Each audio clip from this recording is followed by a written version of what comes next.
In Chapter 28X of my FE7 Meh Units Only Ironman, we chase down Nino and Jafar, who believe they cannot burden us with their problems. I can say on behalf of the entire Fire Emblem community, we have already gotten ourselves involved after going through the hell of saving you both in Chapter 28. Nino believes she can petition her mother, Sonia, to change her ways, and unfortunately, Sonia just murdered Brendan Reed, who has acted as a father figure for Nino. Nino also finds out that Sonia had also murdered her real parents when she was just a baby, and had taken her in as a potential pawn that she plans to dispose of now. So what better way to help Nino through her grief than by making sure Nino kills Sonia this chapter? With that plan in mind, let's get to it. This map features a large quantity of water, as well as several traversable tile islands. The main mechanic of this map is that every few turns, a new platform becomes accessible as you make your way to Sonia's throne room. This feature makes our already limited movement even smaller in scale, as all of my units cannot traverse water tiles, except Dart. It should also be noted that Jafar auto-deploys on this map, so I cannot remove him from the party this chapter. I will do my best to once again limit his combat, but some of it will be inevitable. We start off by having Dart consume a pure water to mitigate the possible damage coming from the mage units on one of the lower islands. He also attracts an entire ballista squad and a group of Pegasus Knights that he can easily deal with. Dart will single-handedly control the lower half of the map as he shows off his flawless abs while he breaststrokes around the map. Truly, he is him. The entire rest of my army will be used to navigate the upper half of the map, while taking the opportunity to train Nino and move towards the bishops and hero on the central island. One of the bishops has an angelic robe on them, which would be potentially great to put on Nino to give her some extra durability, while the hero holds a blue gem. As much as I would like to get both, I only have the time to get the robe. But there are several other good treasures we will inevitably come across too.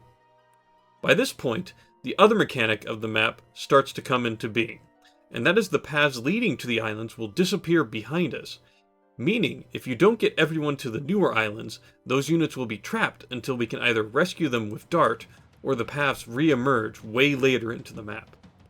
A slight inconvenience by itself, but large quantities of reinforcements will spawn behind you to keep the pressure on you to keep moving. It is essential that Dart gets rid of all the bolting mages before this, as a combination of siege weapons, flyers, and pirates can spell doom for squishy units, in this case, Nino herself. But in my haste to deal with these mages and sages, I accidentally placed Dart in range of the druid who has a sleep staff, resulting in Dart being helpless for 5 turns. I also messed up in prep by not bringing the rescue staff in this situation to reset Dart and keep him safe, causing him to get completely surrounded and attacked. The best thing we can do is hope he dodges enough and physics staff him whenever necessary.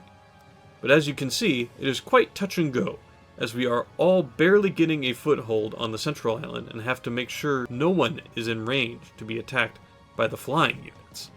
We also have to divert attention away from Dart so he doesn't get slept again, while staying just out of range from Sonia, who of course also has a bolting tome that can two-shot just about any of my units.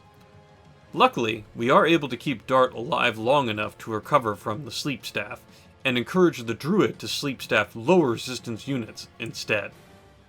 Another detachment of Wyvern Riders also attacks our main army since Dart was occupied during this exchange, and almost kills Jafar, who I didn't even know was in range. Luckily, he dodged the prior ballista shots, or he would be for sure dead.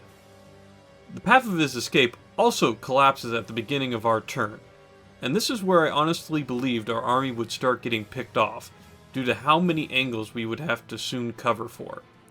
But we were able to heal Jafar and get a lucky crit to salvage the situation, giving us the ability to preemptively put Oswin at the back of the party to be ready for the incoming Pegasi reinforcements, while I had Hector tank the pirates coming up the 3 stairwells, allowing yet more experience farming for Nino.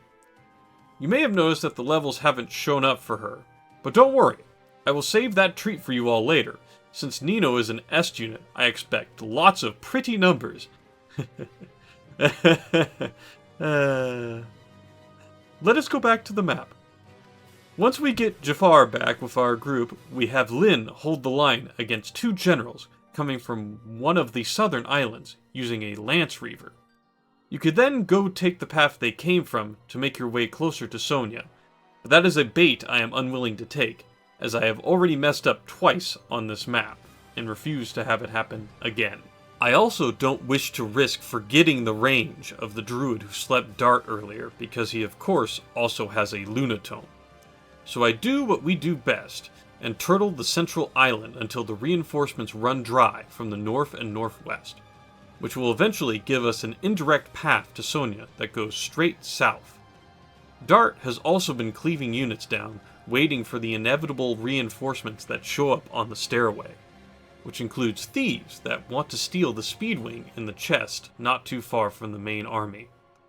Dart has no real trouble killing them off each round, but the real problem is that the cavalry reinforcements all wield poison weapons, armor slayers, and the occasional axe from pirates slowly chip down Dart, who is now out of range of our physics staff users, until the bridge forms south of the main army. He gets down to just 14 HP before the bridge emerges, allowing us to finally get Elowood down to assist him, and Sarah to heal him.